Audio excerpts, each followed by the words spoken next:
Hey, hello everyone. Welcome back to my channel. Thank you so much for coming to my channel, and I hope you're going to learn a lot from my channel and my videos. Happy Heritage Day and Happy Heritage Month to you guys, and happy spring. I'm really enjoying the season. It's really fun. I mean, I'm at the park. It's really cool. You know, the fresh air is like everywhere here. You know, it's just I really love this season. I'm glad that winter is over. So in today's video, I am going to be talking about things that we got from nature that made our lives very easy, and it's things that people in the urban areas usually spend a lot of money on. So we didn't have to spend money on these things. We could just make them for ourselves. But obviously you had the option of, you know, whether to make the thing for yourself or to buy, right? So I will start with the video, but please make sure that you watch the video until the end, because I'm going to post the lessons at the end of the video, since that's the primary purpose of my channel and my videos. So I am going to use English today, just for convenience sake. You know, using Xitsonga requires me to add English subtitles, and that takes some time to do. So I need to post this video today. You know, since it's Heritage Day, it's my Heritage Day special for you guys. So so yes, I'm going to start, and I'll try my best to keep the video short. So the first thing that we got from nature, so we took so you know, like the different species of trees, right? So there's a certain tree that we used to make wooden spoons, right? Not just wooden spoons, would use it for wooden spoons, would use it for broomsticks, would use it to make refeto. I don't know what refeto is in English, but it's that thing that you use to, you know, it's like this. So it's just a stick, nice, just a stick, and then at the bottom of the stick, they they there are what wires, you know. So you use that thing to when you when you're making pap and stuff. So so yeah, I'll try to find out what refeto is in English, but yeah. So we used that tree for like so many things, so many uses. And there's this thing I forgot. It's a pickaxe. Pickaxe. So that thing that people used to dig holes like in the ground. So the stick of that thing was made from that same tree. So you could just, you know, buy the iron part of the pickaxe, and then you just, you know, got the stick, the wooden stick from the tree, right? You didn't have to buy that, but obviously if you wanted to buy, you could do that. And then the second thing is Kawani. Kawani was made from soil, so you just, you know, took soil, a certain soil type, and then you mixed it with water. There was this thing called forum. Forum is sort of like you see the thing that they used to give shape to the thing that makes different shapes for scones, and you know, you bake the things that you bake. So from is, you know, the same way, but it's rectangular in shape. So you just put your mixture of salt, the salt that you would have mixed with water, into the rectangle thing, and then it was going to come out nice. You know, it would have a nice shape. And you would let it dry. Like obviously you'd make a lot of them, and then after they were dry, to make them stronger and to turn them reddish, so they would build something called honto. Honto is sort of like you just stack a lot of bricks, probably like thousands of bricks in one place. So but then there would be spaces in between to put wood, you know, where you'd make fire. So honto would be, I don't remember how long it would, you know, last for, but the bricks never, you know, broke or got destroyed like when it was burning, but it actually became stronger, and that was when it was fit enough to, you know, to be used to build houses and stuff. So so yeah, Yes, okay. So a calabash is was also made from soil. So and the it went through the same process. But then with a calabash you used clay soil, right? And then you'd give it the shape that you wanted. People used to use it for cooking, for storing traditional beer, and yeah, mostly for those two. So you would give it the shape that you want. It was mostly like an oval shape with a hollow inside, and you would burn it first, so that it becomes strong, very strong, strong enough to last for like years even. um, and you would cook with that, yeah, and cook like anything that you want with it. So yes, and then we also had animal skins. So there were so many uses, for drums back at home. So with me, I went to an apostolic church. So we used to. My grandfather was a bishop in the apostolic church. So we used to use drums a lot. So yeah, we used to, whenever like a cow died or something, we'd take the skin of the cow and would make drums with it. So you just yeah, so you just had to find like something that has, that's sort of like a bucket nyana. So but usually an iron bucket, if that makes sense. And then you would, just put the skin thingy around, and then yeah, you know how a drum is shaped, right? Like I think you've all seen a drum. So yeah, we never bought drums, we made them ourselves. I actually, if you can give me like an animal skin, I would, I'd make a drum for you, and I would make sure that, it has like really good sound. They mostly used cows, animals, cow skin or goat skin. These are the two that I know of. I don't know if they use like any other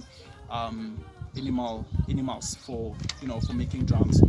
And then so we also used cow dung to decorate our houses, to decorate our floors. So yeah, so basically, so there's a day every week where all the cattle in the village go to be. Okay, so there's this place, man.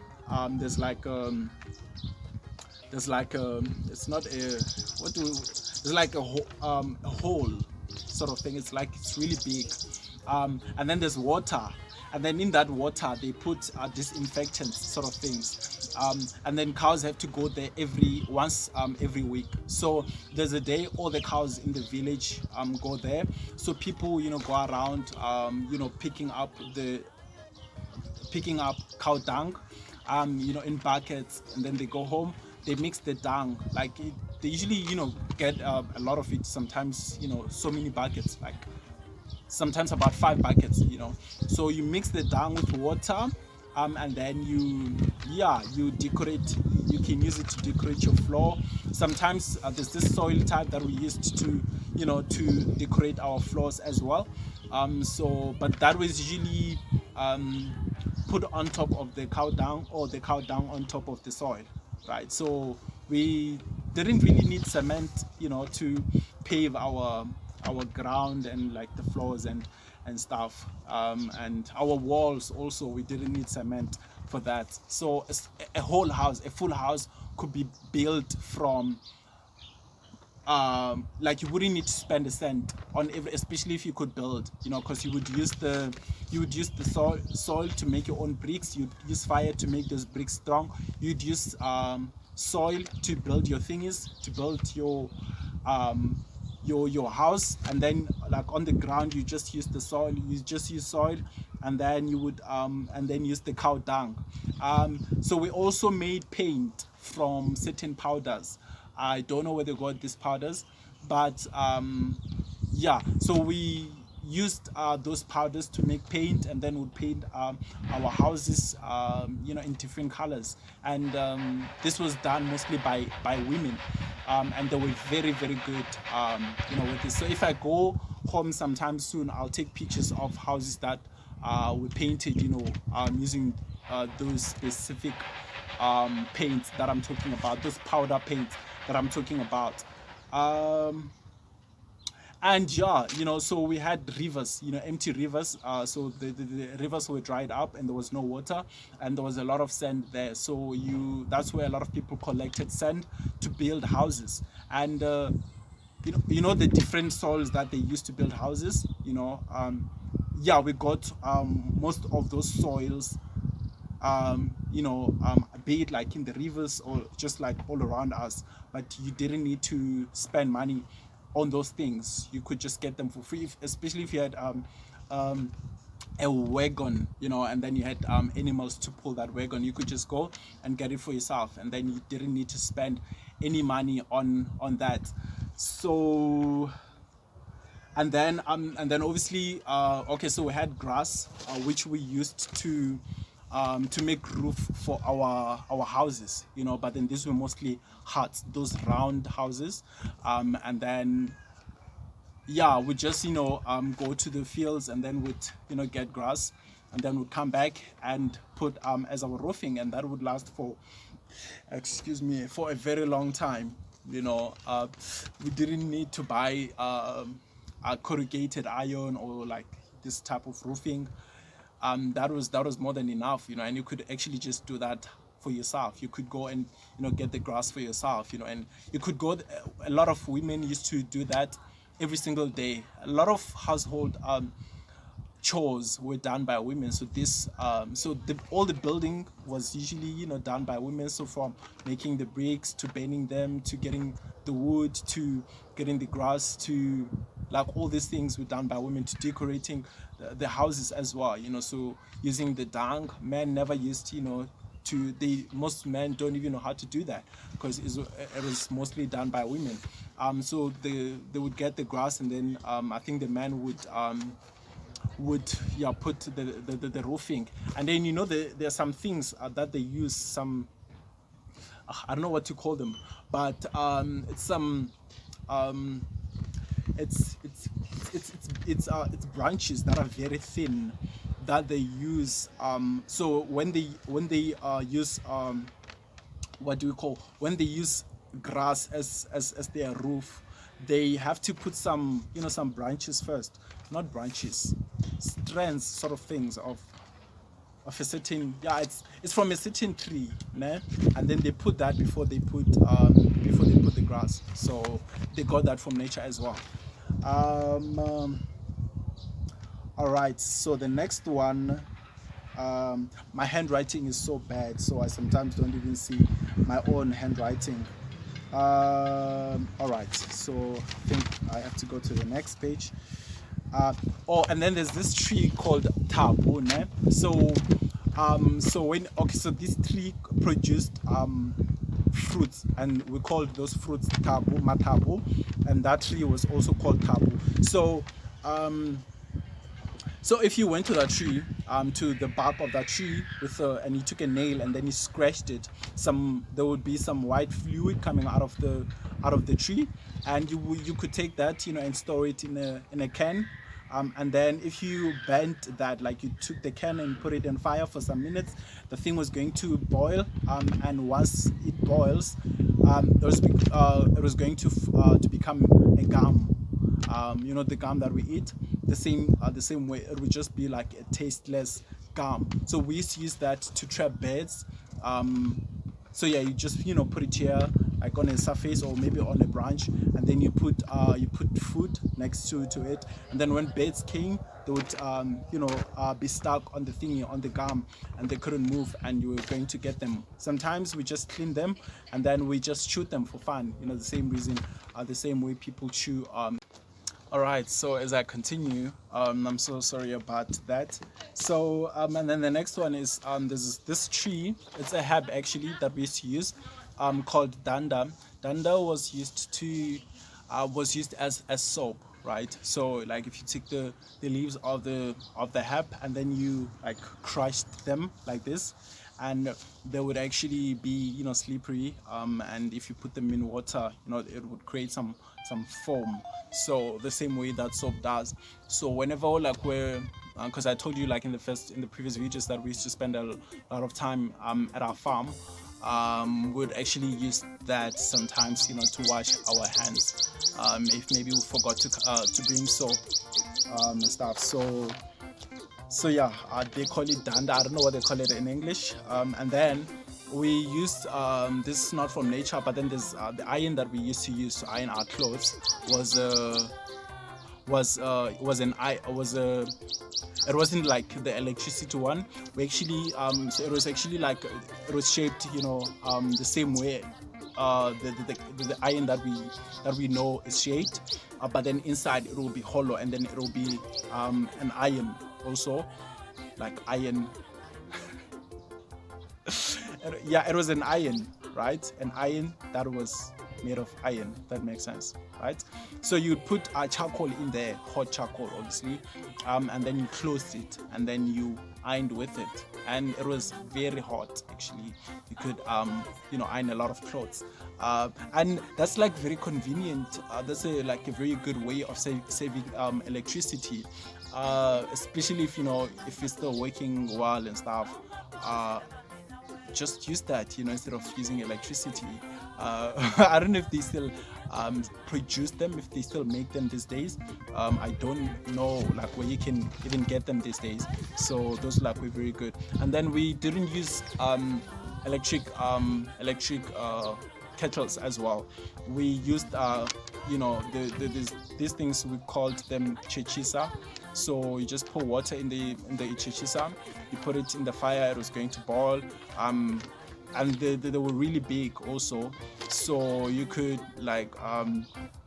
make enough water for 3 people to bath, so that was a good way of saving electricity also. So at our house, we never actually used the electricity for anything. We only used it for the lights and for TV, but we weren't allowed to use the stove and to use the kettle, because we always, the first thing you had to do in the morning was to make fire, so the fire to cook whatever you want to cook, or to boil water for whatever purposes, so if you want to, in the morning you're going to school, you need to iron, you had to use the charcoal, and if you want to bath, you had to boil water in the fire.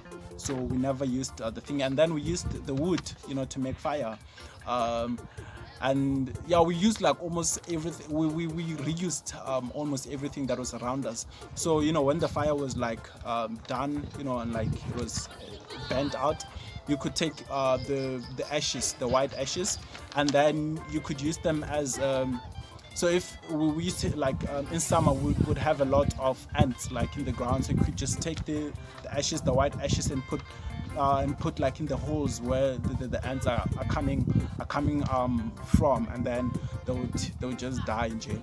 Or you could use that to clean to make sure that your pot, the pot that you're using in the fire, because when you put something in the fire, it's going to become black, right? So if you took your ashes and you mixed it with water, and you put it around, you smeared it around your pot, and then you put it in the fire, it wasn't going to become black, because after it's done cooking, the ashes was going to become black, but then after the pot was done cooking, you would just wash off the ashes, and then the pot would still be as it was before you used it to cook.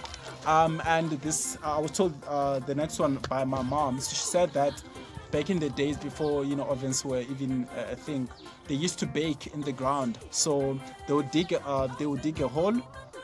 I don't know how big it would have to be, but they would dig out a hole, and then if you wanted to bake, I don't know, a cake or whatever, you just put it in there. Obviously you'd have to cover it with papers and a lot of things, and then you covered it with soil, and then you made fire on top of that covered up hole, and then obviously the things were going to burn, and your whatever you're baking would come out, and apparently it would taste really good.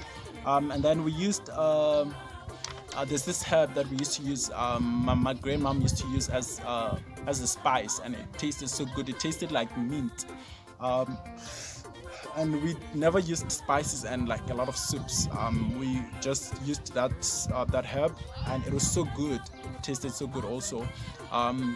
it gave your food like a very unique taste, you know. So we never spent money on spices and those things, but we still ate like really good food. uh, Oh yes, and then if you didn't have this was like something I used to do a lot and something I still do. So if you didn't have tea bags, right, you could just take your sugar, and you put your sugar like in a spoon, like on like a spoon, and then you took your spoon, put it like on a stove or like a fire, and then until it dissolves, and then once it's dissolved, you put it in your tea, and it was going to get the same color as tea, and tasted really good also. So so that's if you don't have tea bags or you don't have coffee in your house.